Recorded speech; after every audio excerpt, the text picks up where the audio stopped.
Towering in the misty highlands and scattered across ancient woods, the Rowan tree, also known as the mountain ash, has held a sacred place in European folklore for centuries. But what makes this modest tree so magical, so feared, and so revered? Let's explore the powerful myths, legends, and spiritual symbolism behind the rowan. Slender, strong, and crowned with red berries that seem to burn like tiny stars.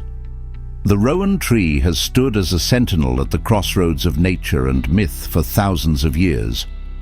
Known as the witch tree, the tree of life, or even Thor's helper, this modest mountain ash hides a rich tapestry of ancient folklore, spiritual power, and ritual magic. Join us as we unravel the secrets of the rowan tree, from its roots in Celtic Druidism to its heroic role in Norse mythology. The rowan tree, Sorbus aucuparia, is a member of the rose family. Though often called mountain ash, it's not related to the ash tree. It thrives in rocky, elevated places, especially in the Scottish Highlands, Northern Europe, and parts of Scandinavia. It's a small, deciduous tree, rarely over 50 feet tall, with feathery compound leaves and vibrant clusters of bright red berries that ripen in late summer and early autumn. Its berries are not just beautiful, they're edible, though bitter raw, and have been used for centuries in jellies, wines, and even traditional medicine for sore throats and digestive problems. In Celtic culture, the rowan was seen as a powerful protective spirit. It was called Luis in the Ogham alphabet, the sacred script of the Druids, and was believed to protect against evil, enchantment, and the Fae. The Druids planted rowans near sacred wells, burial mounds, and on the edges of settlements. They believed the tree formed a spiritual barrier, a living ward, against harmful energies and malevolent forces. Its red berries, with a tiny pentagram at the base, were believed to be naturally magical. This five-pointed star, sacred to both Druids and Wiccans today, represented balance, the elements, and protection. During Imbolc, a festival marking the end of winter and sacred to the goddess Brigid, rowan twigs were burned in hearths or tied into crosses and placed above doorways to invoke blessings and fertility. Throughout the British Isles, the rowan became an essential part of everyday magical practice. Rowan crosses were made from 2 twigs bound with red thread, symbolizing the red berries and the fire of life. These were hung above doors, fireplaces, cradles, and barns. Farmers would drive their cattle between 2 rowan trees during Beltane, the Celtic fire festival, to bless and protect the herd. It was forbidden to cut down a rowan tree unless it was for a sacred purpose, even then only with proper ritual permission. In Scottish folklore, witches were believed to be repelled or even destroyed by rowan wood. To prevent bewitching, people would wear rowan berries on a string, place twigs in their pockets, or sew them into clothes. Northward in the icy lands of Scandinavia, the rowan was equally revered, with a mythic role in Norse legend.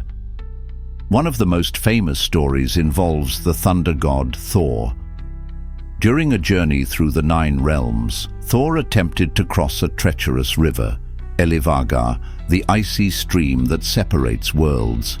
Suddenly swept away by its furious current, Thor was on the brink of being dragged into the underworld. But just as all seemed lost, he grasped the branch of a rowan tree that bent over the river, pulling himself back to safety. Because of this, the tree earned the name Thor's Salvation, or Thor's Helper, Tor Hjálpartre in Old Norse. In another Norse belief, rowans were thought to be the first tree created by the gods to protect humanity. They were considered female trees, associated with the Disir, protective spirits of women and fate. Rowans were planted near homes and temples in Iceland and Norway, not just for protection, but to honor the goddesses such as Freya and Sif, who watched over families and the land. The rowan has long been considered a threshold tree, a guardian of gateways between realms. Graveyards often featured rowans to prevent spirits from wandering, and in some areas of Wales and Cornwall, the dead were buried with a rowan sprig to protect their soul on its journey. In Scottish tales, rowan trees were said to mark the entrances to fairy mounds, and those who sought to communicate with the other world would do so beneath its branches. In Irish folklore, it's said that the first woman was created from a rowan tree, tying it symbolically to life, rebirth, and sacred femininity. Today, the rowan still holds a revered place in modern paganism, Wicca, and Druidry.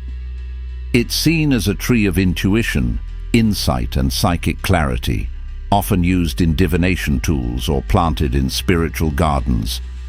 Symbolically, the rowan teaches us that true strength lies in protection, not aggression, in quiet resilience, not dominance. To this day, many in rural Scotland and Ireland will never cut a rowan tree, and if you ever walk past one in the misty hills, you may just feel that subtle pull, the presence of something ancient watching over. Thank you for walking with us through the sacred branches of the rowan tree, protector, guide, and guardian of old. If you enjoyed this journey into the roots of folklore and myth, give us a like, subscribe for more legends of the natural world, and tell us in the comments, have you ever encountered a rowan tree and felt its magic?